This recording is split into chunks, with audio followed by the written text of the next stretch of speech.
So we get a lot of questions from you all asking us about how to make the best almond milk latte. And sometimes you might find that things like soy milk and almond milk might split in your coffee.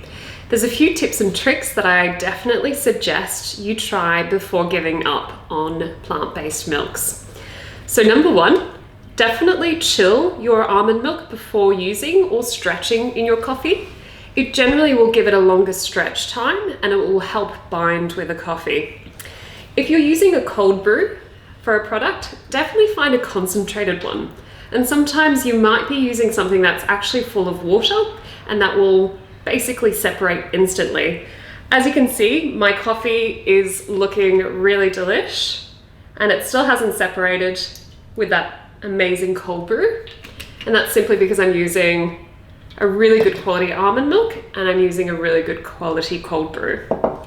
If you are making latte art, I would definitely make sure you don't overstretch or overheat your almond milk. So make sure it's 62 degrees. If you start to really heat up the almond milk, that beautiful almond will separate from the water and essentially burn. So be careful as to what temperature you heat your almond milk to.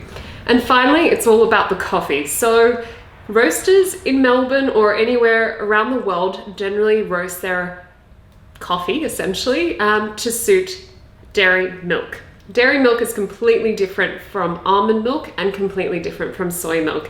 So one thing I would definitely suggest is you find a darker to medium roast for your coffee. And if you can do a double ristretto or an espresso shot and pour it in, you'll see there'll be less splitting or wastage.